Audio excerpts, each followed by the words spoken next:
voyez tous mon écran. Est-ce que c'est bon? Voilà, l'écran est partagé. Super, ça marche. Très bien. Eh bien, bienvenue à tous dans cette webconférence d'initiation aux techniques de base du coaching professionnel. Cette conférence a lieu dans le cadre de l'International Coaching Week de la Fédération internationale de coaching. Donc, c'est une semaine de promotion de cette fédération de coachs professionnels qui est présente partout dans le monde.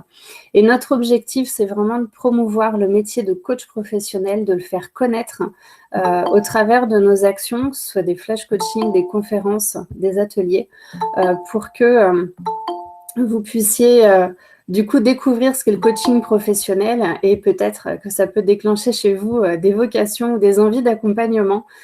Voilà. Donc l'idée aujourd'hui, c'est vraiment de découvrir ce qu'est le coaching professionnel et puis de pouvoir vous apprendre les techniques de base de ce qu'on appelle le coaching professionnel, pour que vous puissiez bien comprendre ce que c'est et comment ça fonctionne. Et surtout, ce qui est intéressant, enfin, tout est intéressant, mais ce qui est encore plus intéressant, c'est que je vais vous donner des petits trucs et astuces qui vont vous permettre d'utiliser des petites techniques de coaching dans votre quotidien, que ce soit en réunion, en rendez-vous avec un client, que ce soit dans une relation aussi qui peut être conflictuelle. Donc, toutes ces techniques dans la définition des objectifs, dans la communication, dans la façon de s'adresser à l'autre, qui vont pouvoir vous aider au quotidien et dans votre job respectif. Alors, pour commencer, je voudrais parler d'un mythe. Le mythe, c'est qu'on a tous une idée de ce qu'est un coach et puis il y a des coachs un petit peu partout. Alors, on ne s'y retrouve pas trop. C'est peut-être pour ça que vous êtes là d'ailleurs, pour savoir ce que c'est le coaching professionnel. Parce que tout le monde se dit coach, alors que le métier du coaching professionnel est un vrai métier. Donc, on a tous une idée de ce qu'est un coach. Certains ont déjà été coachés et d'autres ont entendu parler dans leur entourage. Et puis encore, d'autres se demandent ce qu'ont tous ces gens à vouloir être coach, parce que c'est un truc à la mode de se dire coach et qu'en fait, finalement, ça finit par ne plus rien vouloir dire.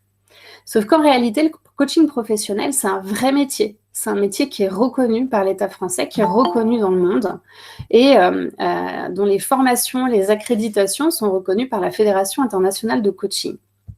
Donc, c'est un vrai métier qui est reconnu partout dans le monde et qui gagne à être connu, puisque c'est un métier qui nous permet, comme le dit Marilyn Atkinson, qui est la fondatrice de l'école Ericsson Coaching International, dans laquelle je suis formatrice. Elle dit que le coaching, ça permet de changer le monde une conversation à la fois. Donc, client par client, conversation par conversation. Alors, les 3 mythes les plus courants sur les coachs, d'abord, c'est qu'un coach, c'est un magicien. Donc, on croit qu'un coach, il a la solution à tout et qu'il va pouvoir régler tous nos problèmes en 1 ou 2 séances et que ça va être facile et magique. Alors, ça peut être facile et magique, mais vous allez voir que c'est un partenariat. Ce n'est pas que le travail du coach, c'est un véritable partenariat entre le coach et son client, puisque c'est les clients qui travaillent beaucoup plus que le coach, finalement, dans une séance de coaching. Donc, le coach peut être un magicien si et seulement si le coaché a cette envie de faire en sorte que sa séance soit magique et qu'il puisse atteindre, dépasser ses objectifs. Le coach ne fait pas tout et le coach ne sait pas tout non plus. On peut s'imaginer qu'un coach, c'est quelqu'un qui va tout savoir sur tout, qui va avoir toutes les réponses à nos questions, sauf que dans la réalité, un coach ne sait rien faire d'autre que de poser des questions ouvertes. Vous allez voir pourquoi. Et pourquoi c'est intéressant ? Parce qu'un coach n'a pas de savoir à délivrer, n'a pas de méthode à délivrer, simplement des techniques et des outils à proposer à son client pour lui permettre d'approfondir sa réflexion, de susciter des prises de conscience et puis d'atteindre et de dépasser ses objectifs. Et puis enfin, un 3e mythe très courant, c'est que le coach va vous donner la solution. Et ça, il y a beaucoup de clients qui arrivent aussi en disant, voilà, moi je vous contacte parce que je veux que vous me donniez la solution à mon problème. Sauf que le coach n'a pas de solution à son problème. Le coach, c'est simplement quelqu'un, c'est quelqu'un qui va guider son client dans sa réflexion pour l'aider à trouver ses propres solutions, à faire émerger ses propres ressources, pour pouvoir trouver ses propres solutions et passer à l'action. Donc, le coach ne donne pas la solution, mais il vous permet vous-même de trouver votre propre solution. Petit sondage, et je vous invite à utiliser le chat pour ça. J'ai envie de savoir qui vous êtes. Alors, vous êtes 62 connectés. C'est super, vous êtes très nombreux. Je suis très, très contente d'être là avec vous. J'ai envie de savoir qui vous êtes. Alors, s'il vous plaît, dites-moi, qui êtes-vous? Est-ce que vous êtes un professionnel, un manager? Est-ce que vous êtes un indépendant? Est-ce que vous êtes une personne qui souhaite se former au coaching, peut-être? Alors, n'hésitez pas à utiliser le chat, dites-moi. Voilà, qui est-ce que vous êtes? D'où vous venez?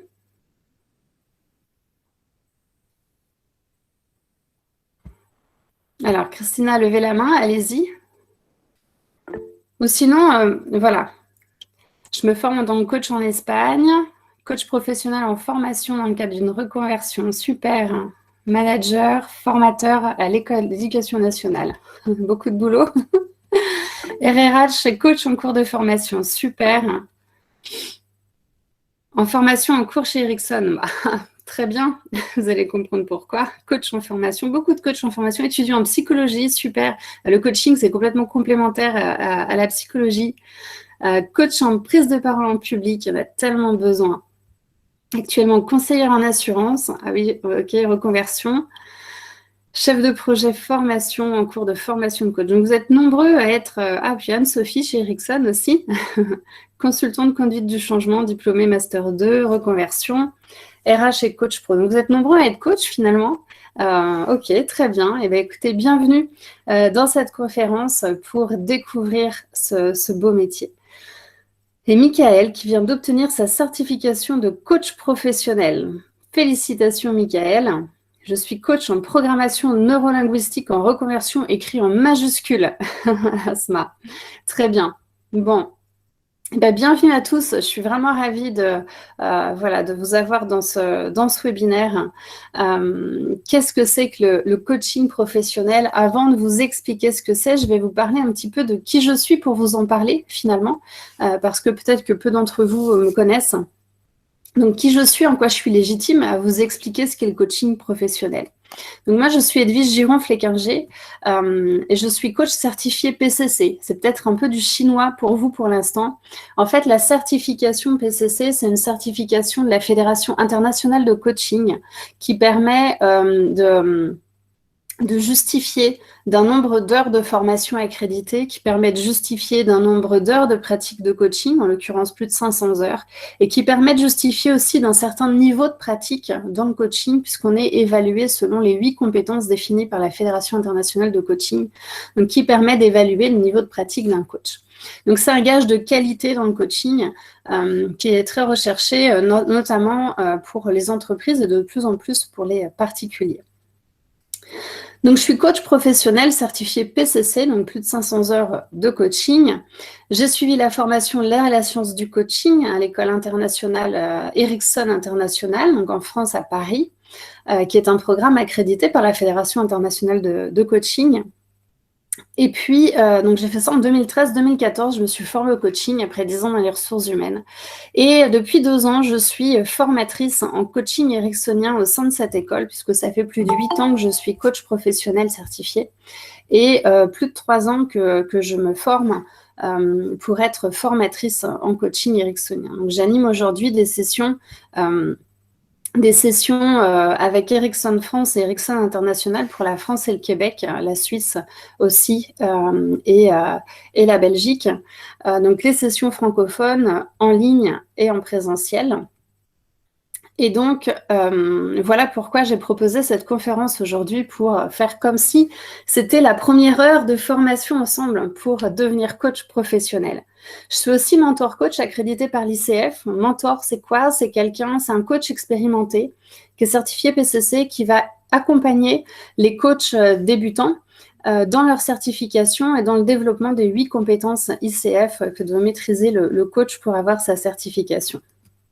Et puis, je suis aussi coordinatrice du pôle ICF1 Rôle Noir, c'est-à-dire que j'ai été co-élue lors des élections sociocratiques de novembre 2020 avec 2 autres de mes pairs pour organiser les événements sur la région et accueillir les adhérents.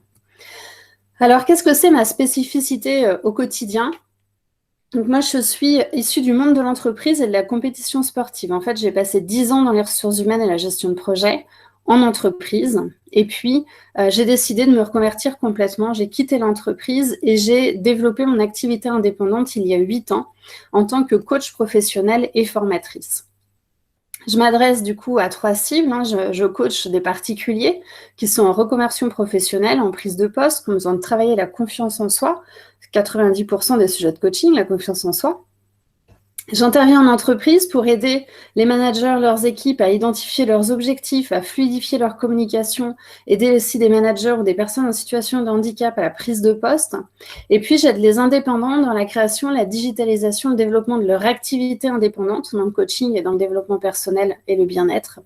Et j'ai créé des programmes d'accompagnement en ligne qui permettent justement de développer ces compétences. Bon, je suis aussi très engagée dans l'associatif. Je fais de la sensibilisation au handicap en entreprise avec APF France Handicap, tout simplement parce que je suis concernée par le sujet et que c'est un sujet qui me tient à cœur. Et puis, je fais des formations pour le réseau Étincelle pour favoriser l'insertion professionnelle des jeunes dits décrocheurs et pour les aider à les remettre sur le bon chemin et en tout cas, le chemin qui est bon pour eux, le chemin de la voie professionnelle. Donc voilà pour moi, pour vous sachiez un petit peu qui je suis. Et ce que je vous propose maintenant qu'on s'est présenté, je vois d'autres personnes, manager depuis près de 20 ans, coach scolaire, en reconversion professionnelle, souhaite devenir coach professionnel, super. Très bien, bienvenue. Alors ce que je vous propose maintenant, c'est de passer en mode coaching pour démarrer cette webconférence. Et alors, quand on passe en mode coaching, on change de tonalité. On n'est plus dans l'action, on est dans une réunion, on explique qui on est, on gère le temps, etc.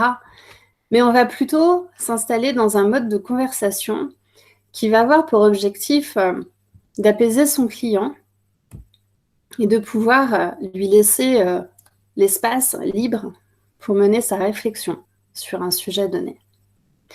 C'est dans ce cadre-là que j'utilise du coup une tonalité un petit peu différente pour vous demander de réfléchir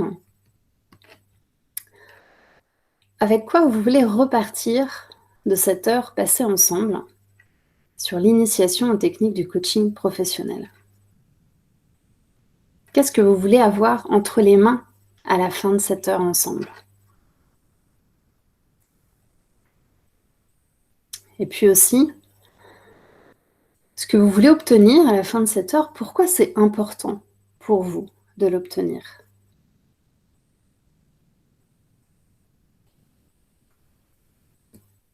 Et enfin, je vous invite aussi à vous poser la question de comment vous saurez que vous l'aurez obtenu quand ce sera 17h et que cette réunion sera terminée. Quels sont les indicateurs qui vous permettront de vérifier que vous avez obtenu ce que vous êtes venu chercher ? Donc voilà un exemple de questions de coaching que l'on peut poser au démarrage d'une séance de coaching. Donc ce sont des questions qui ne sont pas très habituelles. Avec quoi vous voulez repartir, à la limite ? Bon, ok, on peut avoir l'habitude de la poser. Par contre, pourquoi c'est important pour vous ? C'est une question qui n'est pas habituelle et qui souvent va surprendre le client. Et c'est une question qui est importante parce qu'on vient chercher la motivation profonde de la personne. Par exemple, avec quoi vous voulez repartir ? Moi, j'ai envie de découvrir ce qu'est le métier de coach professionnel. Donc, on reste dans une sorte de superficialité du besoin. Et puis, quand on dit, mais pourquoi c'est important pour vous de découvrir le métier de coach professionnel ? C'est important pour moi parce que j'ai peut-être envie de me reconvertir. Et souvent, il y a un blanc. Le client réfléchit et se dit, oui, en fait, ce qui est vraiment important pour moi, au-delà de me reconvertir, c'est ça. Et c'est ça qu'on va travailler en coaching et c'est à partir de ça qu'on va partir parce que c'est quelque chose de profond, c'est quelque chose qui est lié à nos valeurs, qui est lié à nos motivations profondes. Et puis la question, comment vous saurez que vous l'avez obtenu, c'est une question d'indicateur de mesure parce que dans le coaching, finalement, ça peut être très artistique comme ça peut être très concret. On va définir un objectif, vivre une expérience de coaching et ensuite inviter son client à passer à l'action et puis à évaluer aussi la séance et l'atteinte de son objectif. Donc, on reste aussi quand même en mode, on est actif dans la séance et on vérifie la progression du client. Alors, qu'est-ce que c'est le coaching professionnel ? La définition du coaching professionnel, selon la Fédération internationale de coaching, c'est un partenariat avec les clients dans un processus créatif et stimulant qui les incite à maximiser leur potentiel personnel et professionnel. Qu'est-ce que ça veut dire ? Ce que je vous expliquais tout à l'heure pour casser les mythes de tout le monde est coach parce que c'est à la mode ou le coach sait tout et a la solution. Le coaching, c'est avant tout un partenariat. Ça veut dire quoi ? Ça veut dire que le coach est là pour aider son client dans l'atteinte de son objectif, mais ne va en aucun cas faire le travail à sa place, ce qui n'est pas possible. Le coach ne peut pas faire un bon travail si le client n'est pas engagé dans la relation. Donc, ça arrive souvent en entreprise qu'il y a un manager qui dise moi, voilà, mon DRH m'a payé un coaching. En fait, c'est pas moi qui suis demandeur, c'est mon DRH qui veut que je le fasse. Et du coup, on est avec un client qui n'est pas super engagé, qui n'est pas demandeur, il se sent un petit peu obligé. Et du coup, c'est pas évident. Donc, le partenariat de coaching, pour que ce soit magique et pour que ça fonctionne, il faut que le client soit demandeur, il faut qu'il soit investi, il faut qu'il soit engagé dans la relation de coaching et qu'il ait envie d'atteindre et de dépasser ses objectifs. Et c'est dans ce cas-là où le coaching devient magique et permet vraiment de maximiser son potentiel et d'aller au-delà des objectifs qu'on s'est fixés en début de coaching. Alors, il y a quelques questions. Oui, il y aura un replay de la conférence que je vous enverrai d'ici demain. Alors, le coaching, c'est différent d'autres types de métiers avec lesquels on peut le confondre. Le coaching, ce n'est pas du mentoring. Le mentoring, c'est quand quelqu'un va être plus expérimenté que vous et va pouvoir vous aider, vous accompagner à tout simplement, à travers ses conseils et son expérience, va pouvoir vous aider à mettre en place un projet, à développer des compétences, etc. Donc, un mentor, c'est quelqu'un qui va partager son expérience. Le coach, lui, ne partage pas son expérience. Le coach, il va simplement, son métier, c'est de poser des questions ouvertes pour aider son client, le guider vers l'atteinte de ses objectifs. Donc, favoriser la prise de conscience, inciter à la mise en action pour atteindre ses objectifs. Mais le mentor, lui, partage son expérience. Donc, dans ce sens-là, le coaching n'est pas du mentorat parce qu'on ne va pas partager son expérience de coach, en tout cas pas dans une séance de coaching pure au sens de l'ICF. Le coaching, ce n'est pas non plus de la formation. C'est-à-dire que quand on a un client en coaching, on ne va pas lui délivrer une méthode, on ne va pas lui donner une méthodologie à appliquer ou des outils, des exercices à faire, mais on est réellement dans un partage, dans un échange, dans une conversation de coaching. Donc, il n'y a pas cette relation descendante du formateur qui va expliquer, initier une méthode. Alors, on n'est pas non plus dans du consulting. Le consulting, c'est du conseil. Or, un coach ne conseille pas son client et ne fait pas de suggestions. Le coach ne pose que des questions ouvertes à son client. Donc, on ne fait pas de conseil. Donc, on n'est expert en rien, finalement. Rien d'autre qu'à poser des questions quand on est coach. Donc, on ne donne pas de conseil à son client. Ça, c'est le métier du consulting où on a un client qui arrive avec un besoin. Le consultant va venir analyser... faire un diagnostic de la situation, analyser le contexte et proposer, faire des préconisations à son client que son client va devoir mettre en œuvre. Donc là, on n'est pas du tout dans le coaching, on est dans le conseil. Une autre différence avec un autre métier, c'est une relation d'amitié. Pourquoi ? C'est là la relation d'amitié parce que le coaching, ça peut être quelque chose de très intime. C'est-à-dire que vos clients en coaching, peut-être que la première, deuxième séance, ça va rester un peu superficiel, mais on va vite toucher les valeurs profondes, on va vite toucher des choses qui sont très, très intimes pour les personnes. Et donc, il peut y avoir ce sentiment d'être comme avec son meilleur ami, avec qui on peut tout dire sans jugement et à qui on peut se confier. Sauf que le meilleur ami, lui, il va peut-être pas poser les questions qui nous dérangent. Le meilleur ami, lui, il va peut-être pas nous faire réfléchir profondément à des choses sans donner son avis, sans donner des suggestions. Vous savez, le meilleur ami, il vous dit souvent « Ah, bah, si j'étais à ta place, moi, je ferais ça. Moi, je pense que ça, c'est ce que tu devrais faire. » Et donc, le coach, non, il ne va jamais vous dire « c'est ça que vous devriez faire » ou « si j'étais à ta place, je ferais ça ». Ça, c'est vos meilleurs amis qui le font. Le coach, lui, ne vous donne pas de conseils pour ça. Ensuite, ce n'est pas non plus un thérapeute. Un coach, c'est quelqu'un qui ne va pas travailler sur le passé comme en thérapie. En thérapie, on va travailler sur les faits du passé pour essayer de les comprendre, de les expliquer pour mieux appréhender le présent. Donc, dans la thérapie, on se situe dans le passé pour mieux vivre le présent. Or, dans le coaching, on est à l'inverse. C'est un peu la suite de la thérapie. Le coaching, c'est plutôt qu'on part du présent avec le passé et puis on va vers le futur, on construit un avenir, on va vers son objectif. Donc, dans la thérapie, on est dans l'analyse, dans l'explication, la compréhension, alors que dans le coaching, on est plutôt dans la définition d'objectifs pour le futur, l'atteinte des objectifs, la mise en action, la motivation. Et donc, en fait, le coaching et la thérapie, ça peut être tout à fait complémentaire, tout dépend là où on est la personne dans la thérapie. Mais il y a beaucoup de thérapeutes qui se forment au coaching justement pour aider leurs clients à passer à l'action à un certain moment de la thérapie quand c'est le bon moment pour eux. Donc, c'est vraiment complémentaire.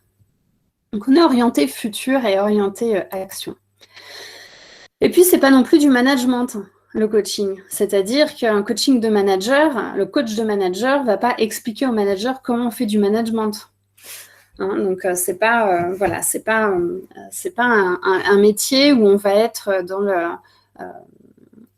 j'allais dire dans le coaching, mais dans le sens américain, où vous avez un coach à côté qui vous dit comment faire. Vous savez, c'est les coachs sportifs ou coachs mentaux, quoi. Voilà. Donc, on n'est pas dans le management non plus. Alors, qu'est-ce que c'est le processus de coaching ? Le processus de coaching, c'est d'abord de créer le rapport avec son client. Pourquoi on crée le rapport avec son client ? En fait, on va créer le rapport avec son client pour pouvoir installer un espace sécurisé de liberté pour son client, pour pouvoir lui permettre d'explorer en profondeur sa problématique. Alors, j'ai une question de Fatia. Quelle différence entre le mentoring et le consulting ? La différence, c'est que dans le consulting, c'est quelqu'un qui va analyser la situation d'un client, faire un diagnostic, une étude personnalisée et qui va délivrer des préconisations à appliquer dans l'entreprise.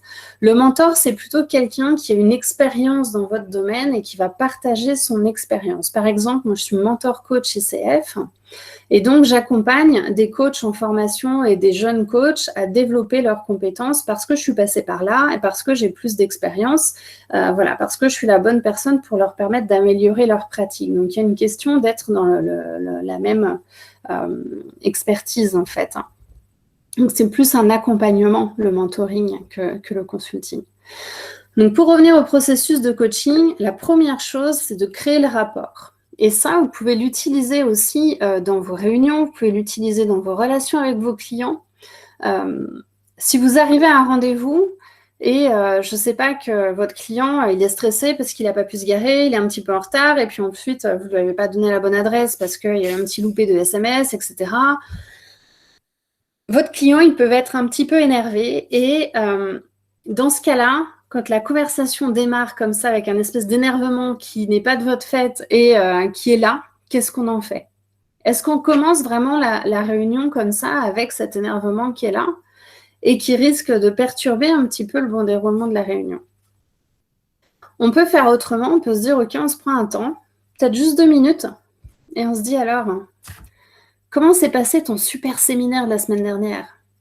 Alors, c'était comment ? Il y avait du monde ? Ça t'a rapporté des clients, t'as fait du chiffre, c'était chouette. Ouais, on se parle de quelque chose qui est positif, de quelque chose qui va nous faire switcher d'état d'esprit.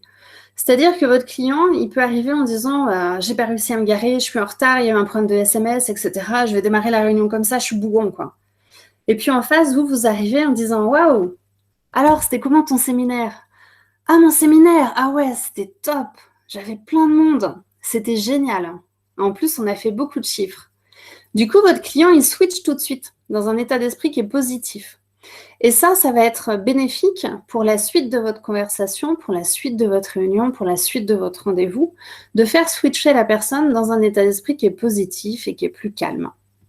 On peut faire aussi dans la création du rapport, on peut tout à fait faire des techniques de respiration quand c'est en coaching. Souvent, quand il y a un client un peu stressé, un peu speed, on l'invite à se poser calmement, à s'installer confortablement dans son fauteuil et à prendre une profonde inspiration. Simplement laisser le temps au temps durant la séance. Alors, dans la création du rapport, on peut aussi changer de tonalité pour permettre d'apaiser le client. La voix joue beaucoup aussi dans une relation de coaching. La tonalité de la voix va beaucoup jouer en faveur de ce dont a besoin le client à ce moment-là. Donc, quand il a besoin de calme, on peut utiliser une voix de magicien pour instaurer du calme, de la concentration. Et au contraire, quand on est dans le plan d'action, on va être plutôt en mode guerrier. Alors, les actions que tu as décidées, comment tu vas les mettre en place? Et quand est-ce que tu vas le faire? Et avec qui? Et là, on va changer de tonalité pour être dans l'action, pour être vraiment actif avec son client, pour apporter de la motivation et de l'engagement. Donc d'abord, la création du rapport, voilà, c'est quelque chose qui est réellement important pour démarrer une conversation. Ensuite, une séance de coaching, ça commence aussi par la définition d'un objectif qui est SMART, spécifique, mesurable, réaliste, temporel, atteignable et écologique. J'ai rajouté le E. Je vais vous expliquer juste après ce que c'est. Pourquoi c'est important de définir un objectif et pourquoi on y passe du temps? Parce que notre cerveau, malgré tout, est discipliné. Discipliné plus que bête, et a besoin d'une information claire et concrète pour se mettre en action. Posez-vous la question quand vous procrastinez de est-ce que votre objectif est suffisamment clair et suffisamment smart? Et vous verrez que souvent, quand vous définissez un objectif de façon smart, la procrastination disparaît parce que votre cerveau, il a compris précisément la commande que vous lui avez envoyée. Donc, on définit un objectif qui est smart pour la séance. Je vous expliquerai ensuite pourquoi en prenant un exemple, comment on fait en prenant un exemple concret. Ensuite, la séance de coaching, elle porte sur du questionnement puissant et des outils de coaching. Le questionnement puissant, c'est quoi? C'est des questions ouvertes. Pourquoi c'est important pour vous? Avec quoi vous avez envie de repartir? Qu'est-ce que ça va changer pour vous? Qui est-ce que vous allez devenir si vous faites ça? Qui est-ce que ça va impacter autour de vous? Quel lien vous faites entre ce que vous m'avez dit A et ce que vous avez dit tout à l'heure B? Des petites questions comme ça qui ne sont pas habituelles, sont des questions ouvertes, on ne peut pas répondre par oui ou par non, il y a besoin de mener une réflexion et qui permettent de favoriser des prises de conscience. Ensuite, la séance se termine par un plan d'action et un engagement. Dans vos réunions aussi, vous pouvez utiliser cette structure en disant, voilà, quel est l'objectif SMART de la réunion aujourd'hui? Aujourd'hui, on va travailler sur le prochain séminaire de cohésion d'équipe qui a lieu au mois de décembre. C'est mesurable. Comment on va mesurer qu'on arrive à planifier, on va définir des indicateurs de mesure pour voir comment on planifie ce projet. Est-ce que c'est atteignable? Est-ce que d'ici au mois de décembre, on est capable de planifier ce séminaire? Est-ce que c'est réaliste dans la période actuelle d'organiser un séminaire au ski, sachant que peut-être que les remontées mécaniques seront fermées, par exemple? Est-ce que c'est temporel, c'est timé? Voilà, alors on a le séminaire de décembre, mais on va aussi timer les différentes étapes de notre projet. Puis, est-ce que c'est écologique dans le sens où quel impact ça va avoir sur les gens autour de nous? Quel impact ça va avoir sur la société, sur l'environnement? Voilà, la question écologique de notre démarche. Pourquoi c'est important l'écologie? Un jour, j'ai un client qui, peut-être qu'il est dans ce webinaire, je ne sais pas, qui me dit, moi j'ai envie de faire une formation de pilote en Argentine parce que je veux piloter des avions privés. Et voilà, quand je suis allée en Argentine, j'ai tellement aimé que j'ai envie d'y retourner. Et donc, quand je lui ai posé la question de l'écologie de son objectif, c'est qui est-ce que ça va impacter autour de toi? Il a pris conscience qu'il n'en avait pas parlé à sa conjointe. Bon, il vivait quand même en France. Donc, c'est important, cette écologie, de se dire, mon objectif, si je l'atteins, quel impact ça va avoir sur les autres autour de moi? C'est la question systémique. Et donc, dans vos réunions, vous pouvez poser aussi la question de l'écologie. Amusez-vous à poser des questions ouvertes pour voir la différence. Par exemple, avec un collaborateur, tiens, est-ce que tu as fait tel ou tel travail? Plutôt que de dire ça, question fermée, en question ouverte, tiens, qu'est-ce que tu as fait aujourd'hui pour tel client? Simplement, vous verrez que les réponses sont différentes et c'est souvent beaucoup plus constructif de poser des questions ouvertes. Donc, on termine par un plan d'action et un engagement. Je vous invite aussi à faire ça dans vos réunions, c'est-à-dire, OK, voilà l'objectif qu'on s'était fixé au départ, voilà les réflexions qu'on a eues, le travail qu'on a effectué pendant cette réunion, et qu'est-ce qu'on peut mettre en place maintenant avant de partir de cette réunion? Quelles sont les actions qu'on met en place concrètement? Qui fait quoi, quand, comment, etc. Et puis, bien sûr, encourager son client. À la fin d'une séance de coaching, on encourage toujours son client dans ses actions, dans sa démarche et pour les progrès qu'il a réalisés pendant la séance. Donc ça représente un processus de coaching, c'est-à-dire comment se déroulent les différentes étapes d'une séance de coaching. Donc, pour identifier des objectifs clairs et précis, je vais peut-être passer un peu vite là-dessus parce que je pense que la plupart d'entre vous connaissez.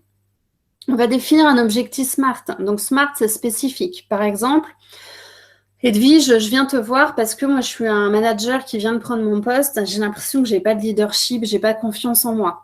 Alors, OK, on va travailler sur la confiance en soi. C'est ton objectif, c'est d'avoir plus confiance en toi. OK, en quoi est-ce qu'il est spécifique? C'est-à-dire, tu veux avoir plus confiance en toi dans quel contexte particulier? C'est surtout dans mes réunions d'équipe que j'ai besoin de sentir que j'ai du leadership, que je suis quelqu'un de respecté et qui peut vraiment insuffler cette cohésion d'équipe. OK, donc c'est spécifique dans les réunions d'équipe avec ton équipe. Qu'est-ce qui est mesurable? Comment tu sauras que tu as plus de leadership? Quels sont les indicateurs qui vont te permettre d'identifier que tu as plus de leadership? Est-ce que ton objectif, il est atteignable? Atteignable et réaliste? Est-ce que c'est possible pour toi, d'avoir plus de leadership? Quelles compétences tu peux développer pour avoir plus de leadership? Temporel, c'est quoi? C'est timer dans le temps, c'est-à-dire d'ici combien de temps tu veux développer ton leadership? Est-ce que tu veux avoir plus de leadership pour ta réunion de demain ou est-ce que tu veux avoir plus de leadership d'ici 3 mois pour pouvoir asseoir ta légitimité en tant que nouveau manager?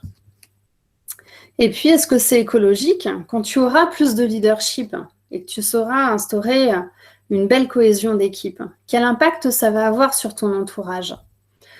C'est ça la question écologique ici. Alors bien sûr, dans une séance de coaching, on n'est pas aussi autant dans le processus, mais c'est plutôt des questions de type « Qu'est-ce que vous voulez? Pourquoi est-ce que vous voulez cela? Qu'est-ce que vous voulez? J'ai envie d'avoir plus confiance en moi. Pourquoi vous voulez avoir plus confiance en vous? Parce que quand j'aurai plus confiance en moi, je pense que j'aurai plus de leadership. Pourquoi c'est important pour vous d'avoir plus de leadership? Quand j'aurai plus de leadership, je pense que je serai un manager reconnu et respecté par mon équipe. Et je pense que du coup, il y aurait une meilleure cohésion entre nous. Comment vous pourriez vous empêcher d'avoir du leadership? Je pourrais ne pas travailler pendant les séances de coaching et puis je pourrais être fermée aussi à de nouvelles perspectives, pas envie de me mettre à la place de l'autre, voilà. Donc là, on identifie les freins de la personne. Que faut-il faire pour l'obtenir? Je pense qu'il faut que je développe mes compétences, peut-être dans la prise de parole, peut-être dans la posture, peut-être dans l'écoute.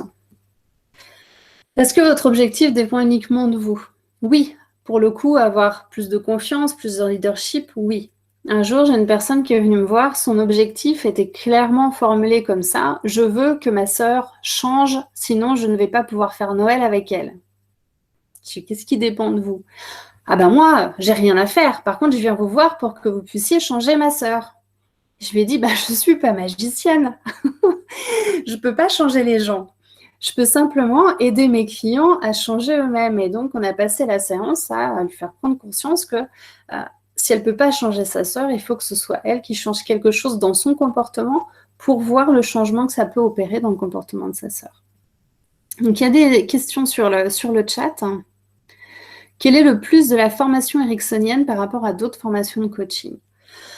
Alors, ce que vous avez dans toutes les formations de coaching qui sont accréditées par la Fédération internationale de coaching, c'est les techniques, les fondamentaux du coaching professionnel. C'est-à-dire comment on construit une séance de coaching, comment on construit un accompagnement de coaching, quelle est la posture de coach, comment on formule des questions ouvertes, comment on ne donne pas de suggestions, de conseils, comment on ne porte pas de jugement, etc. Maintenant, après, chaque formation a sa spécificité. Il y a des formations qui vont être plus orientées entreprise, des formations qui vont être plus orientées coaching de vie, des formations qui vont être plus généralistes ou plus spécifiques. Et en coaching ericksonien, c'est une formation qui est généraliste, qui vous forme au métier de coach professionnel et qui apporte en plus des techniques de coaching professionnel, des techniques de PNL et de visualisation positive qu'on utilise notamment en sophrologie, en méditation, en hypnose ericksonienne. Donc, ce n'est pas de l'hypnose, bien entendu, mais ce sont les techniques de visualisation positive qui vont permettre au client de se projeter dans un futur dans lequel il réussit l'atteinte de ses objectifs. Pour vous donner une idée de ce que ça représente, la différence entre un coaching classique et un coaching ericksonien, dans un coaching classique, on va dire à son client, pourquoi est-ce que vous voulez avoir plus confiance en vous? Pour avoir plus de leadership. Qu'est-ce que ça va vous apporter d'avoir plus de leadership? Je me sentirai plus en cohésion et ça va être un enchaînement de questions comme ça. En coaching ericksonien, on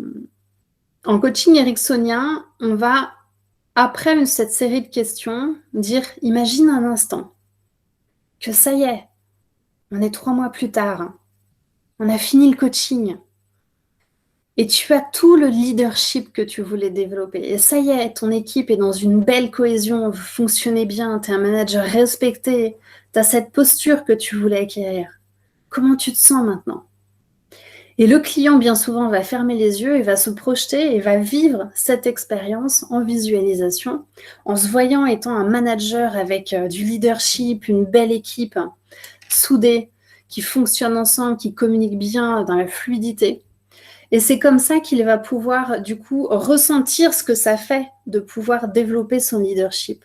Et c'est ça qui fait, dans le coaching ericksonien, pour moi, c'est ça qui vient vraiment renforcer la motivation intrinsèque du client, qui vient favoriser la prise de conscience et qui vient vraiment permettre au client de passer à l'action beaucoup plus facilement, parce qu'une expérience vécue en visualisation est similaire à une expérience qui est réellement vécue pour le cerveau. C'est-à-dire que le cerveau ne fait pas bien la différence entre ce que vous imaginez et ce que vous vivez réellement. C'est pour ça que parfois on se réveille d'un cauchemar en se demandant si c'était réel. Puis on ouvre les yeux, on se rend compte qu'on est dans sa chambre et pas au milieu de l'océan avec des vagues de 2 mètres.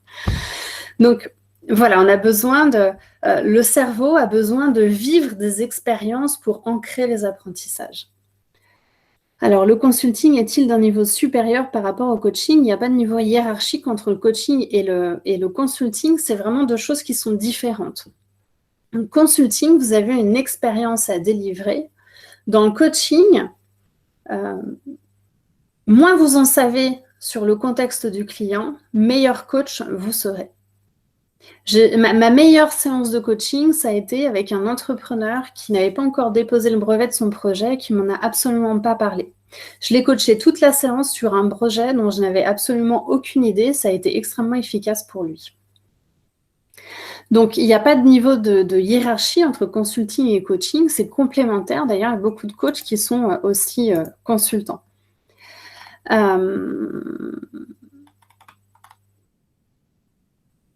Fatia qui dit, c'est quoi pour toi avoir du leadership? Voilà, c'est une question de coaching aussi.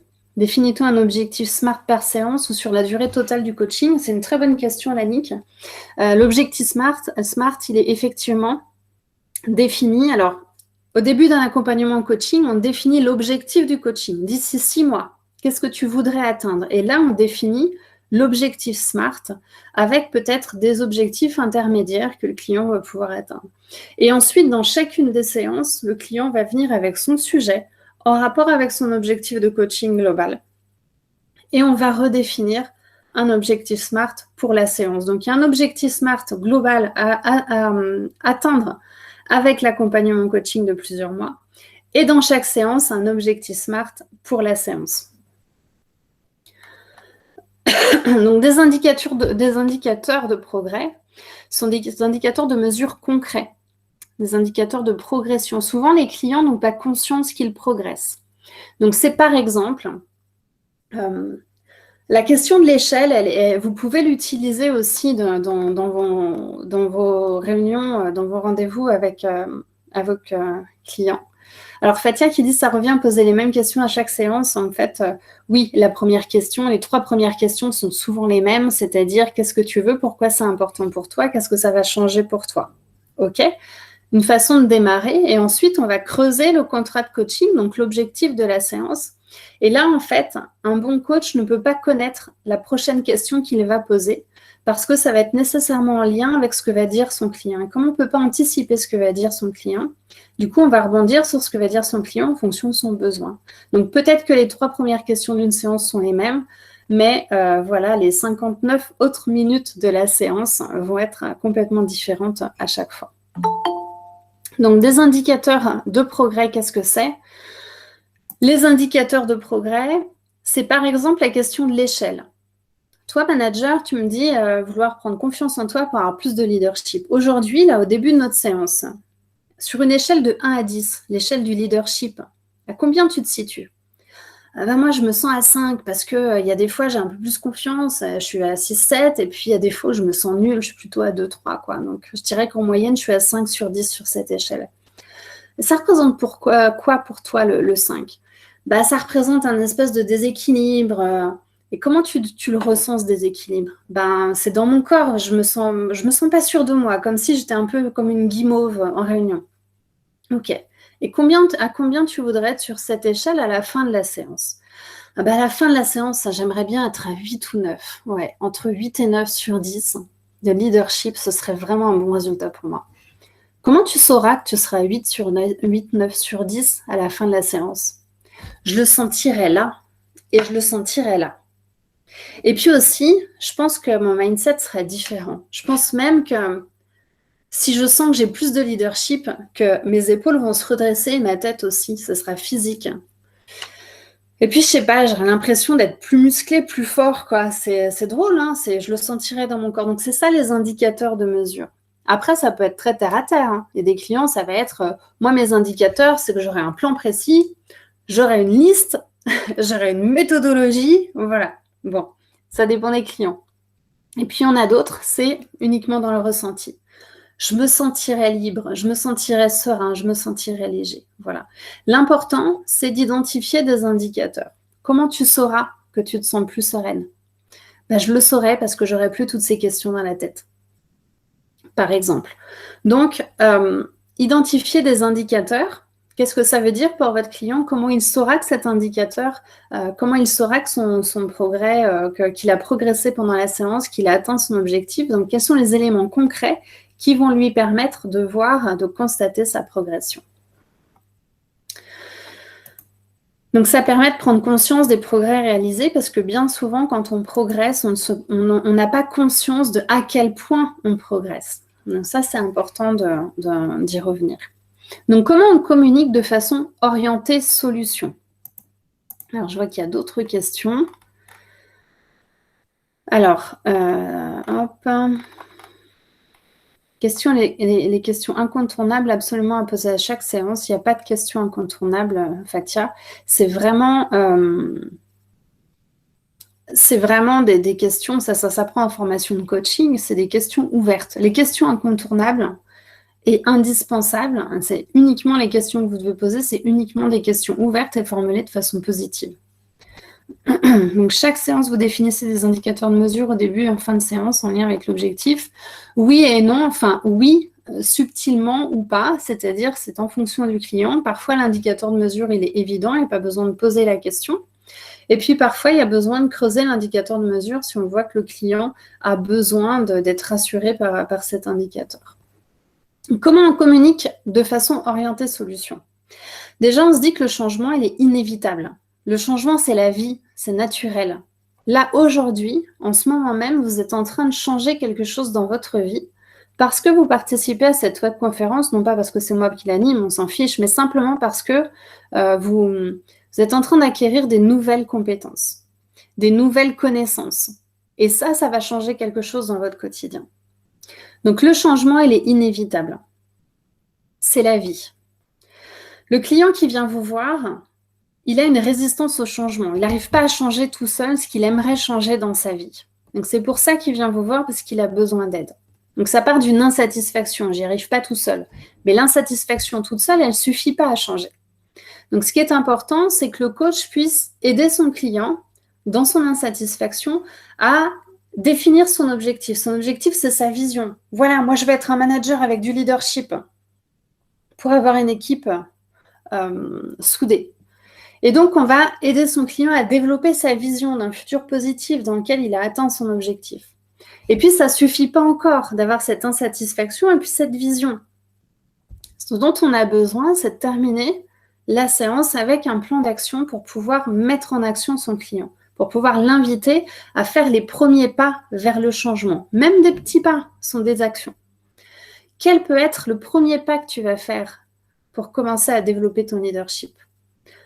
Bah déjà, je pense que le premier truc, ça a l'air tout bête, mais je vais juste redresser mes épaules. Première chose, je vais tester ça demain matin en réunion à 9h. Je vais prendre conscience de la posture de mes épaules, je vais les redresser et je vais voir ce que ça fait en moi. Ok. Et comment tu vas faire ça ? Bah, je vais m'entraîner déjà pour pas avoir l'air bête devant mon équipe et puis je vais essayer de le faire naturellement. Ok. Et puis ensuite, quel va être le deuxième petit pas pour développer ton leadership ? Et bien, une fois que j'aurai fait ça, je vais travailler sur la tonalité de ma voix. Je vais essayer de parler plus fort et d'avoir la voix qui porte un peu plus, d'être plus posée, qu'on sente moins le stress dans ma voix, que peut-être d'avoir plus confiance dans ma voix. Et quel va être l'autre petit pas ? L'idée du coaching, c'est vraiment d'accompagner son client petit pas par petit pas pour atteindre son objectif. Quand vous avez une montagne à gravir, vous ne le faites pas à pas. Vous ne faites pas un saut, même avec un trampoline, c'est compliqué, donc vous y allez pas à pas. Et donc, si on vous dit, non, c'est pas le bon exemple que j'ai pris, mais si on vous dit, allez, on va, je sais pas, on va monter les marches. Je trouve pas d'exemple, hein, je suis désolée, mais moi, je veux devenir coach. Voilà, je suis RH et je veux devenir coach.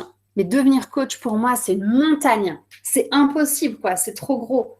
Enfin, je veux dire, il faut que je démissionne, il faut que je me forme, il faut que je trouve l'argent pour ça, il faut que je développe ma boîte. Je ne sais pas comment faire. Il y a énormément de choses. Trouver des clients, comment on fait. Donc, c'est une énorme montagne. Le coach, lui, il va être le randonneur qui va amener son client sur le petit chemin de randonnée qui permet d'aller pas à pas tout en haut de la montagne.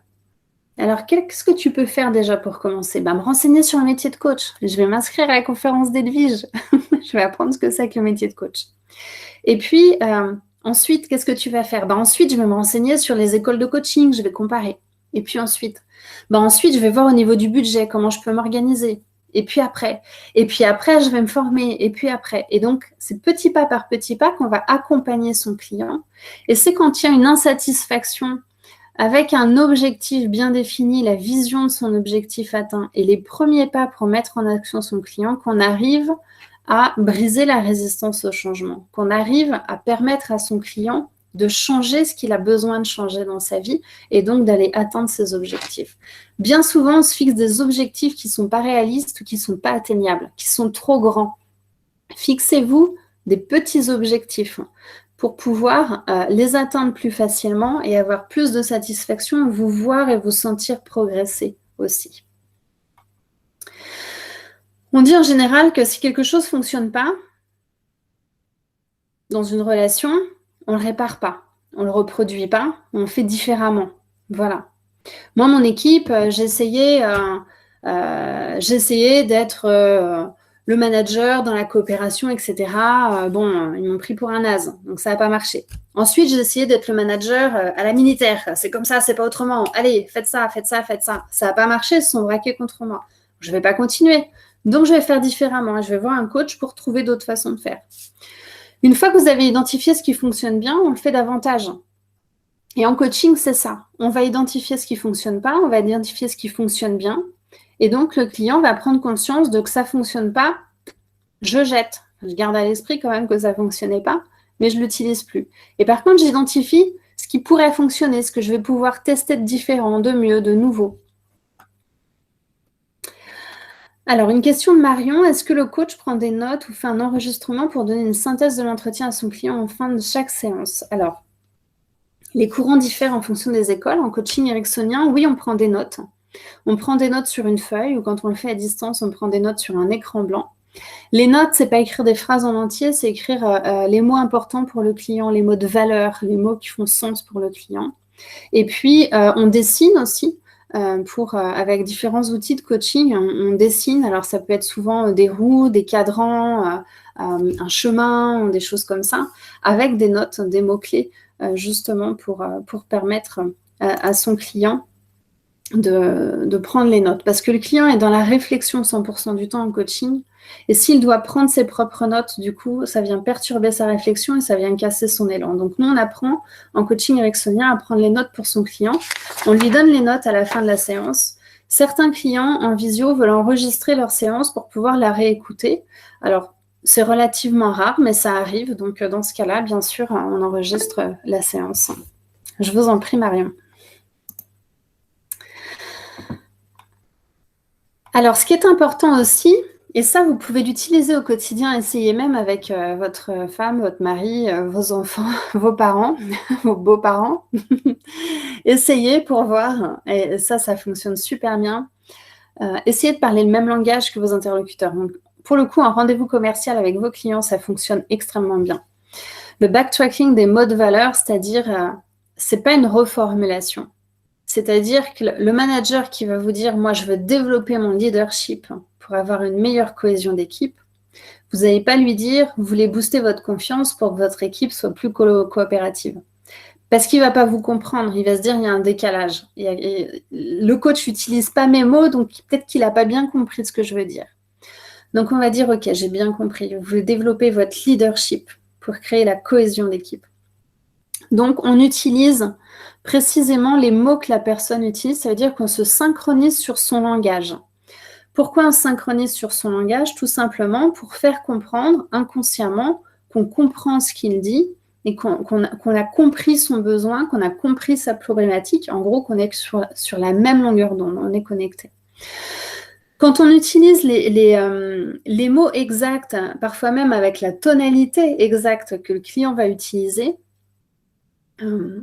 du coup, le client en face ne se pose pas de question de « est-ce que le coach m'a compris ?» puisque c'est une évidence. Je veux développer mon leadership pour avoir une meilleure cohésion d'équipe. Si le coach reprend ces mots-là, ok, c'est normal puisque c'est ce que je veux. Par contre, si le coach reformule différemment, le client va se dire « bah non, en fait, c'est pas de la collaboration que je veux, c'est vraiment de l'esprit de cohésion. » Donc, il va être perturbé dans sa réflexion et du coup, ça va casser un peu sa réflexion. Donc, c'est vraiment important de faire un backtracking avec, donc un backtracking, reprendre les mots importants du client. Et c'est pour ça, dans la prise de notes en séance de coaching, ce que je note sur mes feuilles de coaching, c'est vraiment les mots qui sont utilisés par le client. Et j'essaie de me souvenir de la tonalité aussi pour pouvoir répéter avec la même tonalité. Et comme ça vient entraîner le client vraiment dans une séance. On n'a qu'une heure aujourd'hui, donc je ne peux pas faire de démonstration de coaching, mais j'aime bien faire une démo pour montrer ce que ça fait aussi de faire du backtracking.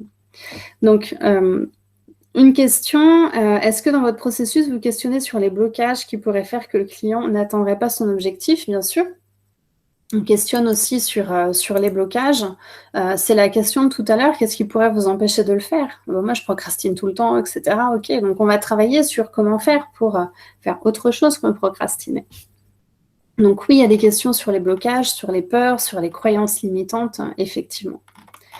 Alors, est-ce qu'il y a d'autres questions? Vous montrez par exemple sur l'écran les schémas que vous faites pendant les séances. Vous donnez aussi parfois des notes à vos coachés. Exactement. Exactement. Quand je prends des notes, déjà, je m'assieds pas en face de mon coaché quand je suis en présentiel, mais plutôt à côté pour qu'il puisse voir ce que j'écris, les notes que je prends, les dessins que je fais. Et quand on est à distanciel, en fait, je partage un écran blanc sur lequel je vais prendre des notes.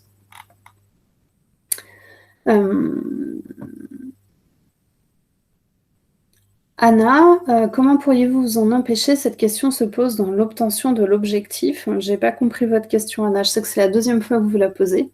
Je vous invite à la reformuler parce que Donc, on se synchronise, on fait un backtracking des mots de valeur et puis on peut synchroniser avec le rythme de la voix et la respiration de votre client. En fait, ce qui est important, ça c'est la création du rapport au début de la séance, au début d'un rendez-vous, si vous voulez utiliser un rendez-vous. Vous avez un client qui arrive et qui est stressé, et il démarre sa réunion comme ça. Alors voilà, alors ce qu'on va travailler aujourd'hui, c'est ça, voilà, c'est important parce que là, on a un objectif à atteindre et il ne faut pas qu'on se loupe cette fois-ci. C'est vraiment important pour notre business, etc. Et si vous, en face, vous êtes complètement stone en mode « Ouais, ok, c'est super. Ouais, on va travailler sur cet objectif. » Il va y avoir un sacré décalage. Donc, c'est important de se synchroniser avec le rythme, la voix, la respiration de votre client. Après, à vous aussi, et ça se travaille dans les formations de coaching, mais quand un client arrive comme ça et dit « Bon, Edwige, j'ai plein de choses à travailler aujourd'hui, j'ai failli annuler la séance parce que tu vois, là, je suis débordée, et puis en plus, je suis stressée, voilà, tu vois ce qui se passe en ce moment dans ma vie perso, et puis alors là, mon manager qui m'a fait ça, et puis je vois... » Et donc, je commence la séance en disant « Ah ouais, je comprends, dis donc, sacrée situation, mais alors qu'est-ce qui s'est bien passé pour toi cette semaine dans tout ça ?»« Ah, bah, ce qui s'est bien passé pour moi dans tout ça, c'est que j'ai fait une super soirée-concert avec mes enfants à la maison, c'était chouette. Ah, c'était chouette, super. Alors, on va rester dans cette énergie qui est super chouette et on va démarrer la séance ensemble. Ok, Edwige. » Et du coup, on amène son client vraiment, on se synchronise sur son rythme, sur la tonalité de sa voix, sur sa respiration. Et petit à petit, dans la création du rapport, on l'amène à se poser, à être sur quelque chose de positif et à être dans la concentration, dans le calme. Donc ça, c'est important aussi. Donc, on peut faire du mimétisme subtil, du non-verbal. Bon, subtil, hein, on ne va pas singer la personne qui est en face, mais bon, si vous avez une personne qui est complètement avachie dans son siège et que vous êtes là, les coudes en avant, il y a aussi un décalage. Donc ça, c'est important aussi de le faire. Bon, c'est des petites choses en plus. Mais en tout cas, ce qui est important, c'est d'amener le client en face de vous à se détendre pour se concentrer sur l'objectif et sur la conversation. Et ça, c'est réellement important. Alors, Anna nous dit, je voudrais savoir si la question sur les blocages du client se fait dans la recherche de l'objectif de la session, c'est-à-dire dans le début de la session. Ça dépend, ça se fait au moment où ça vient. Si ça vient dans la définition de l'objectif et du contrat de séance, on va les travailler à ce moment-là. Si ça vient plus tard dans la séance, on le travaillera plus tard dans la séance. La question, comment vous pouvez vous empêcher, je ne la pose pas à chaque fois. Je la pose quand je sens que le client a besoin que je lui pose cette question-là. Parfois, il n'y a pas de peur, il y a juste besoin de motivation, etc. Sylvaine, on peut dire que le consulting est une forme de coaching ou inversement, dans les deux cas, c'est un accompagnement par un expert. Le consulting, c'est vraiment du conseil, c'est-à-dire qu'on va délivrer une méthodologie à appliquer. Dans le coaching, on ne délivre rien du tout, on ne fait que poser des questions ouvertes. Donc c'est vraiment très différent, c'est-à-dire que le coach ne va donner aucun conseil et ne va faire aucune suggestion. Alors, Raphaël nous dit, du coup, un client qui débarque en stress, vaut-il mieux se claquer sur le client avec du mimétisme ou bien essayer de les détendre? Se calquer, pardon. Bien sûr, vous n'allez pas vous calquer sur le stress du client. Par contre, si vous avez un client très stressé et que vous êtes complètement stone en face, il va y avoir un trop gros décalage. Donc, il faut commencer la séance avec un rythme un peu plus soutenu en disant « Ah là là, oui, dis donc, je comprends ton stress. Ok, d'accord. Mais alors, je t'invite, si tu veux, à respirer. On prend un petit temps de respiration. T'es d'accord? Ok, allez. Ok, on prend un temps de respiration, puis je t'invite à penser à un moment qui a été sympa pour toi cette semaine. » Et petit à petit, en fait, vous allez modifier votre rythme et votre tonalité pour amener doucement votre client dans un état d'esprit qui va être différent, qui va être plus calme et qui va être plus positif, qui va être plus détendu. Merci pour vos questions. Donc, les questions ouvertes, j'utilise le tu ou le vous avec les clients, ça dépend. En général, les clients canadiens, ils tutoient tout de suite, même s'ils ne me connaissent pas. Bah, ça me va bien. Il y a des clients qui veulent absolument garder le vouvoiement. Moi, je tutoie facilement, rapidement. Donc, je pose la question quand je sens que le client est OK. Et puis, voilà, là, ça dépend des clients. C'est 50-50. Quelles sont les 3 qualités indispensables pour vous pour être un bon coach? Les 3 écueils habituels. Les 3 écueils, c'est donner des conseils, donner son avis et ne pas écouter les silences. Et puis, les 3 qualités, c'est l'écoute, l'empathie et puis la capacité de ne rien dire. La capacité de faire le silence pour laisser place à la réflexion de son client, ça c'est très très important dans le coaching. Merci pour votre question. Les questions ouvertes, qu'est-ce qu'elles permettent? Alors, on va déborder un petit peu sur la conférence, hein, désolée pour ça, mais je vous invite vraiment à rester parce que c'est trop chouette de parler de, de coaching. Alors, il y a d'autres questions. Pour clarifier encore, différence entre coaching et consulting. Dans une démarche de réflexion sur un projet professionnel d'orientation, celui qui propose une méthodologie et ne donne pas de conseils, d'avis, c'est un coach. Alors, un coach ne propose pas de méthodologie, en fait.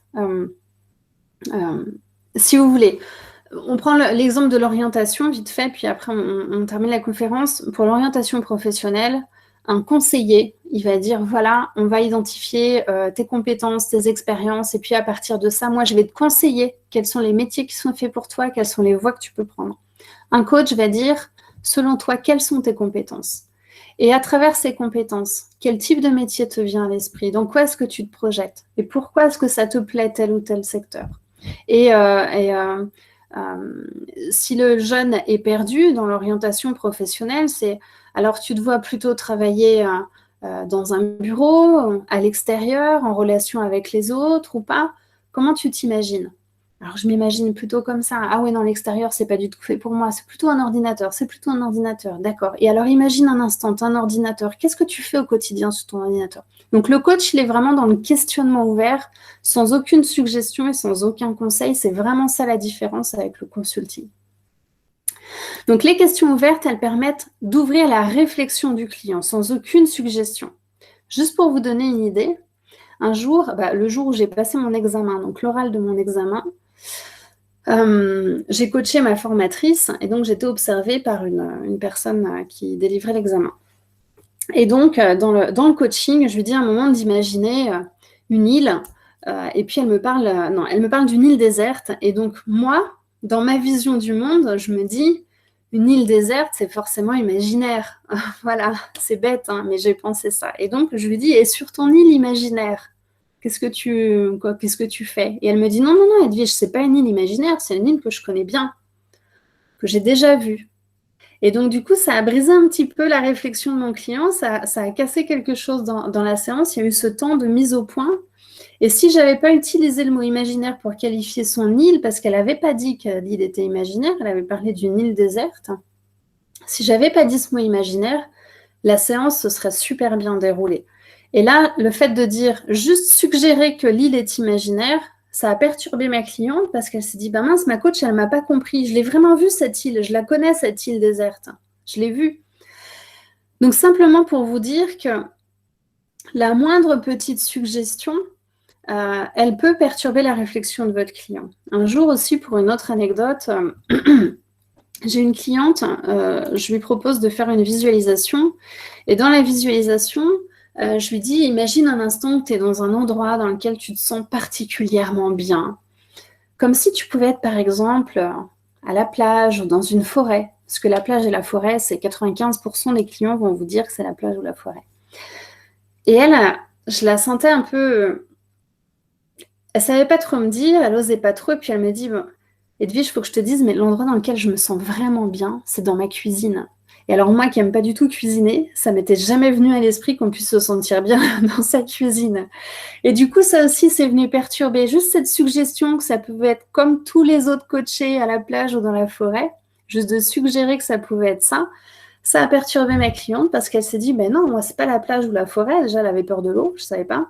Puis la forêt, c'était pas son truc non plus. Donc voilà, j'aurais dû juste lui dire, quel est l'endroit dans lequel tu te sens particulièrement bien? Elle m'aurait répondu dans ma cuisine et la séance se serait encore mieux déroulée.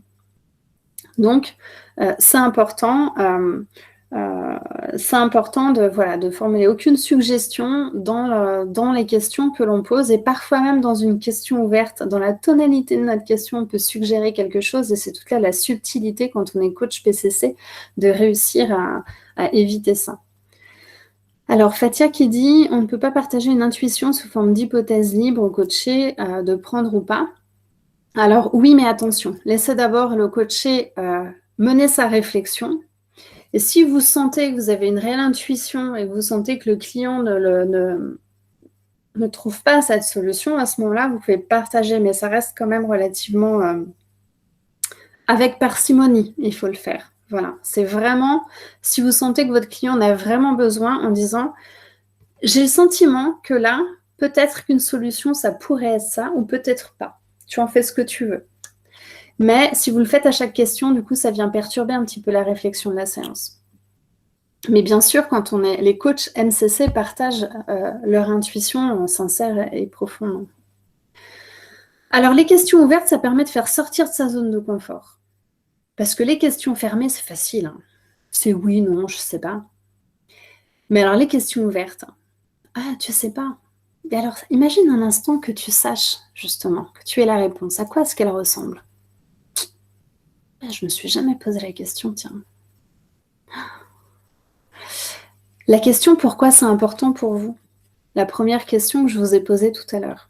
C'est une question qu'on ne se pose jamais. Moi, quand je me dis, bah tiens, j'ai envie de faire du sport aujourd'hui, naturellement, je ne me pose pas la question pourquoi c'est important pour moi. Mon mari ne va pas me dire, ah, pourquoi c'est important pour toi d'aller courir aujourd'hui? Il va me dire, bon, bah c'est cool. Et donc, ces questions-là, pourquoi c'est important? Qu'est-ce que ça va t'apporter de plus? Qu'est-ce que ça va changer pour toi? Comment ça va impacter ton entourage? Il y a aussi des questions sur quel lien tu fais entre ce que tu viens de me dire et l'objectif que tu as défini pour essayer de faire des liens, avoir des prises de conscience. Ça fait sortir de sa zone de confort et ça fait vraiment voir les choses différemment. Que faire avec les clients qui ne parlent pratiquement pas ou qui ne savent jamais? Il y a des clients qui parlent très très peu, qui sont dans la réflexion et qui ont besoin de garder cette réflexion pour eux et de ne pas trop partager, parce que s'ils s'entendent parler, du coup, ça vient les perturber. Donc, il y a des clients qui ne parlent pas beaucoup, ça ne veut pas dire qu'il ne se passe pas beaucoup de choses pour eux. Ceux qui ne savent jamais, du coup, vous pouvez lui poser la question ouvertement de quel est votre niveau d'engagement dans le coaching. Les questions ouvertes, ça permet aussi de trouver des réponses multiples et plurielles. Si vous dites à quelqu'un, bah voilà, l'exemple de la réorientation professionnelle, est-ce que tu préfères travailler dehors ou dans un bureau? Bah, plutôt dans un bureau. Ok. Si vous posez la question différemment, de façon ouverte, où est-ce que tu t'imagines travailler?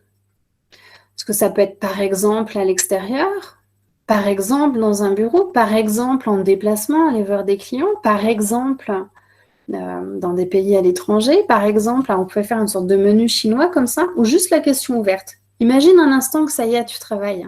Comment tu t'imagines? Où est-ce que tu te vois? Donc ça permet vraiment de trouver plusieurs types de réponses et de ne pas avoir le choix entre la réponse A, B ou C. Donc ça ouvre de nouvelles perspectives, de nouvelles possibilités. Je vois l'heure qui passe. Comment on accompagne ses clients avec une approche coaching? La première chose, c'est d'avoir une posture de coach. Donc, les 5 principes essentiels de la posture de coach, c'est d'abord que le client, il est OK tel qu'il est. Le client a sa propre vision du monde qui est nécessairement pas la vôtre. Et vous l'acceptez tel qu'il est. C'est comme ça. Donc, le rôle du coach, c'est se dire, j'identifie quelle est la vision du monde de mon client. Et OK, je rentre dedans avec lui. Et si mon client, il a des valeurs qui sont un peu différentes des miennes, il a des pensées et des avis qui sont un peu différents des miens, ben je l'accompagne avec ce qu'il a, avec qui il est. Donc, on est aussi dans le non-jugement. On ne va pas juger une personne. Il y a des gens que vous n'aurez peut-être pas envie d'accompagner. Moi, un jour, il y a une femme qui est venue, qui m'a appelée, qui m'a dit qu'elle avait besoin d'un accompagnement en coaching parce qu'elle trompait son mari. Et donc, elle voulait continuer à le tromper et trouver des techniques pour continuer à lui mentir. Et donc, je lui ai dit que moi, j'étais pas... je lui ai dit que je n'étais pas la bonne personne pour ça. La réalité, c'est que moi, ça me heurtait trop dans mes valeurs et que je ne pouvais pas l'accompagner avec ça. Donc, c'est quand même rare que ça se passe comme ça, mais ça arrive. En tout cas, dans le coaching, on est dans le non-jugement. On ne juge pas ses clients, on l'accompagne, on l'accepte tel qu'il est. Chaque comportement a une intention positive. Votre client qui ne vous parle pas, qui ne sait pas, il a une intention positive pour lui-même. C'est-à-dire peut-être qu'il se protège de quelque chose. Peut-être que c'est encore trop difficile pour lui. Donc peut-être qu'il faut y aller plus doucement ou par un chemin qui est différent. Donc derrière chaque comportement, il y a une intention positive. Donc même si vous ne comprenez pas le comportement de votre client, dites-vous que son comportement a nécessairement une intention positive pour lui-même. Et ça, c'est vraiment important de l'avoir à l'esprit. Et puis, chaque client possède en lui les ressources nécessaires pour trouver ses propres solutions. Faites confiance à vos clients à travers les questions ouvertes et la posture de coach. Vous allez faire des merveilles pour révéler le meilleur de vos clients. Et puis, bien sûr, le changement est inévitable parce que c'est la vie. À partir du moment où votre client prend rendez-vous pour une séance de coaching avec vous, il est déjà en train de changer quelque chose dans sa vie.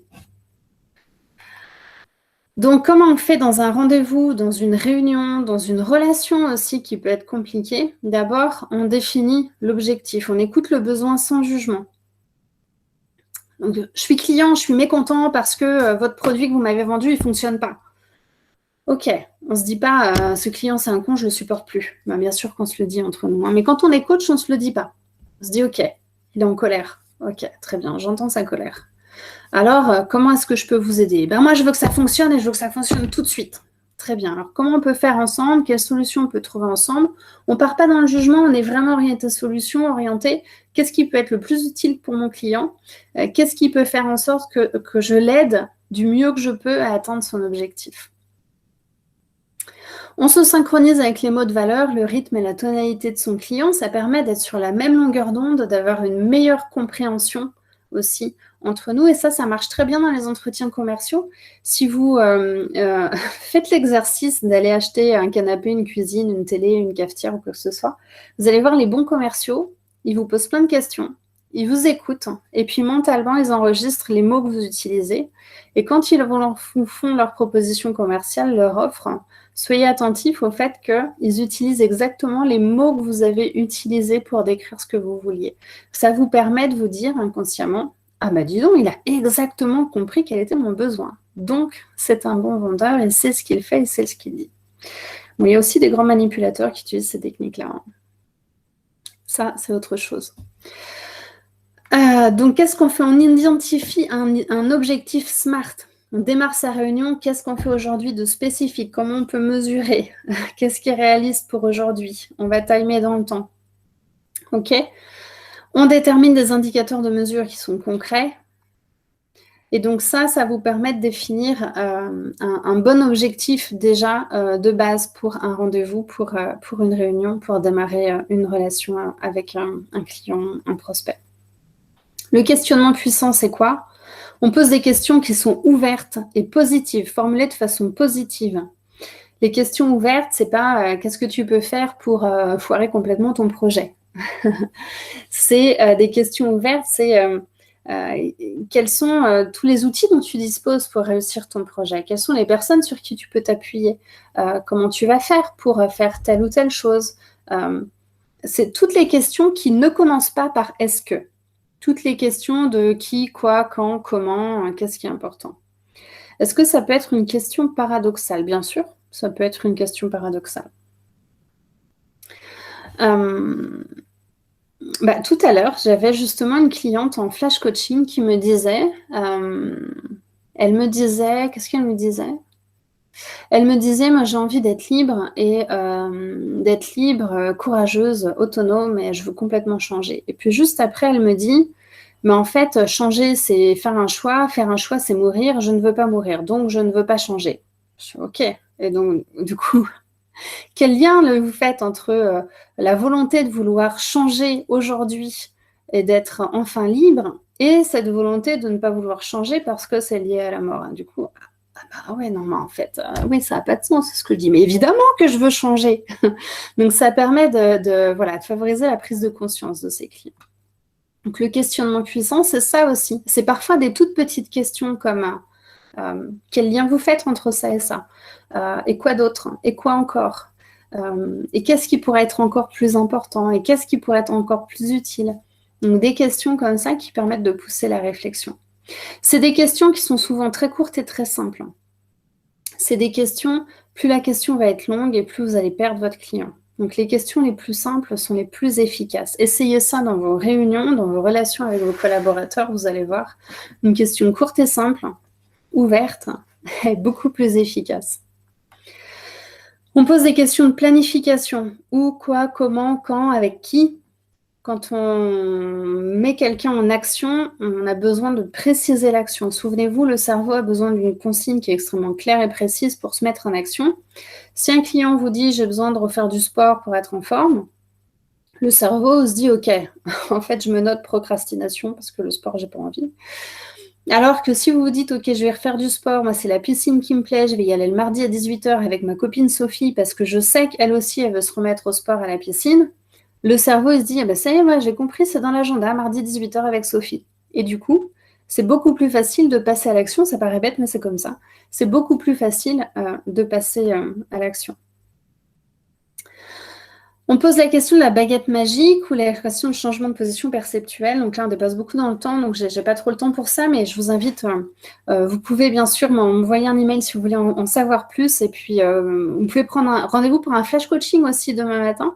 Demain, dans la journée, j'ai de la disponibilité pour des flash coaching si vous voulez en savoir plus ou tout simplement faire un coaching. La question baguette magique, c'est si tout était possible. Si tu avais une baguette magique, là, imagine un instant, qu'est-ce que tu ferais avec ta baguette magique? Quelle est la première chose que tu voudrais changer avec?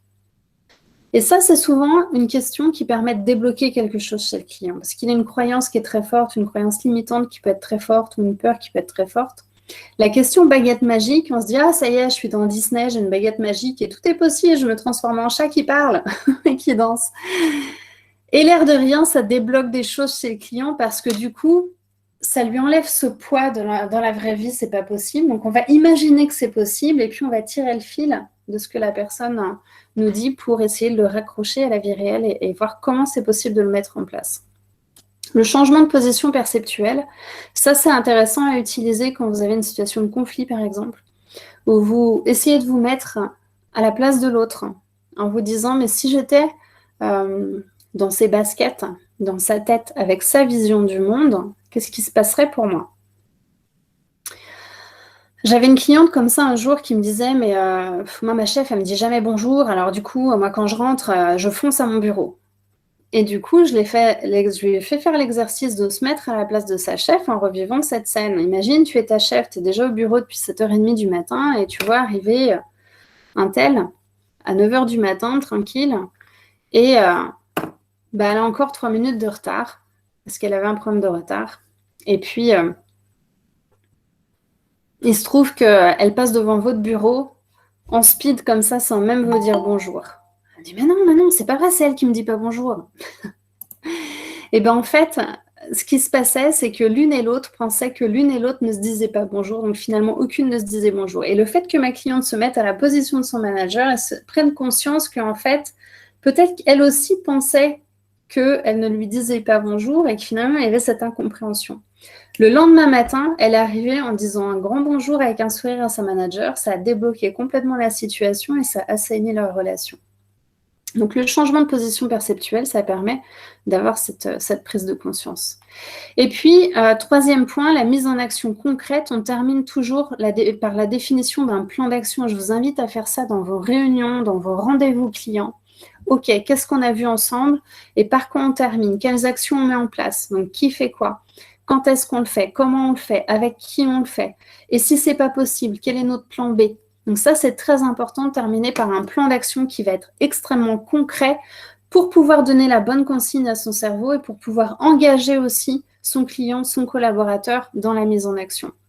Donc on va concrétiser, on va chiffrer, on va cadrer au maximum chaque action. On ne va pas juste refaire du sport, on va à la piscine le mardi soir avec Sophie, place Jean Jaurès, faire de l'aquagym, voilà, c'est cadré au maximum. Et dans les moments difficiles, comment tu sais que tu iras quand même? Ah je vais dire à Sophie que le jour où je lui dis « Écoute, je suis un peu fatiguée », elle m'appelle, elle me met un petit coup de pied aux fesses en disant « Non, tu te rappelles, ton coaching avec Edwige, à l'issue de ton coaching, tu m'avais dit de te mettre un petit coup de pied aux fesses à chaque fois que tu me disais que tu étais fatiguée. » Ouais, c'est vrai, tu as raison. Bon, allez, on se retrouve à la piscine tout à l'heure. Donc, on peut avoir aussi un partenaire comme ça, un buddy qui vous permet de vous aider dans les moments difficiles. Malika qui me dit « Qu'est-ce qu'un flash coaching ?» C'est un coaching très rapide de 20 à 30 minutes que je propose dans le cadre de la Coaching Week. Et j'ai encore des créneaux libres demain. Il y a certains d'entre vous qui m'ont demandé de libérer des créneaux. Donc, j'ai libéré des créneaux pour demain. Et vous pouvez aller voir sur mon profil sur le site ICF France. Vous allez sur ma fiche, Edwige Giron-Fléquinger, et vous avez le lien vers mon agenda pour prendre rendez-vous pour le flash coaching. Et donc, à demain, Malika. Donc, on identifie aussi les priorités, si c'est urgent, important ou pas, et on valide l'engagement du client. Donc, ça, c'est vraiment la façon dont on va terminer un rendez-vous. Donc, vous avez vu, les trois, on définit l'objectif, on pose des questions ouvertes, et puis on termine par une mise en action. Et ça, c'est des choses que vous pouvez utiliser au quotidien dans votre vie professionnelle, avec votre manager, avec votre équipe, dans votre vie personnelle, avec vos clients. Et testez vraiment, si vous avez une chose à tester, c'est les questions ouvertes pour voir ce que ça fait et ce que ça change dans votre quotidien de poser des questions ouvertes. On arrive à la fin de cette conférence. J'ai été très, très contente de vous partager ma passion qui est le coaching. Et puis maintenant, je suis formatrice en coaching, donc je suis vraiment, vraiment encore plus passionnée qu'avant. Je trouve ça absolument génial de transmettre ce métier qui est un métier passion. Et avant de partir, j'aimerais que chacun puisse me dire dans le commentaire, dans le chat, merci Fatia, si vous pouvez me dire chacun dans le chat avec quoi vous repartez de cette webconférence. Qu'est-ce que ça vous a apporté, cette heure 21 passée ensemble? Avec quoi vous repartez? Qu'est-ce que vous avez appris? Quelles sont vos prises de conscience? Dites-le moi dans le chat. Vous pouvez même ouvrir vos micros si vous voulez voilà, me le dire directement. Ça me ferait vraiment plaisir. Des informations. Merci beaucoup, j'ai un rendez-vous. Nathalie, super, à demain. Ok, super. Un excellent rappel de Fatia qui est coach. Alors, dites-moi, voilà, ce que vous avez pensé. Merci pour toutes ces techniques et partages. Confirmation de mon choix de devenir coach. Yes! Coach ericksonien, hein? J'ai appris la différence entre coach et consultant. Super. Confirmation que le coaching, c'est ma passion. Mais ça, c'est... Ouais, je ne sais pas si on peut l'exercer sans passion, le coaching. Je pense que ce n'est pas possible. C'est passionnant. Enfin, ça devient... C'est plus qu'un métier, en fait. C'est vraiment un métier passion. Ça fait partie de nous une fois qu'on est coach, quoi. Du coup, alors, on n'est pas coach au quotidien, hein. Mon mari vous dirait que je n'ai pas une posture de coach à la maison. Mes enfants non plus. Mais quand on est coach, en fait, c'est une véritable transformation de vie. Ce n'est pas simplement un métier, ce n'est pas simplement un poste. Merci pour votre enthousiasme. Merci beaucoup. Très intéressant, clair, inspirant, super, les questions-réponses. Beaucoup de choses importantes, de petites choses importantes. Eh ouais, des petits pas. Très bien, merci à tous. Merci beaucoup pour vos retours. C'est très, très instructif. Désolée d'avoir débordé, mais je vois que vous êtes restés connectés, donc j'imagine que ça vous a plu, que vous repartez avec plein de choses. Merci beaucoup. Cette conférence, du coup, va être disponible en replay. Je vais vous l'envoyer.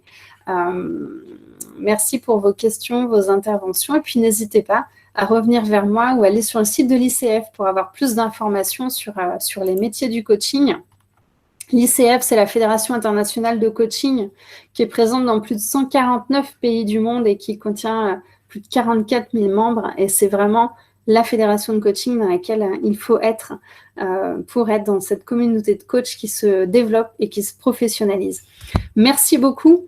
Merci beaucoup. Et puis, à vendredi, pour ceux qui sont inscrits à la webconférence de vendredi, je vous souhaite une bonne soirée et puis peut-être à bientôt pour un flash coaching ou une autre conférence. À bientôt. Au revoir.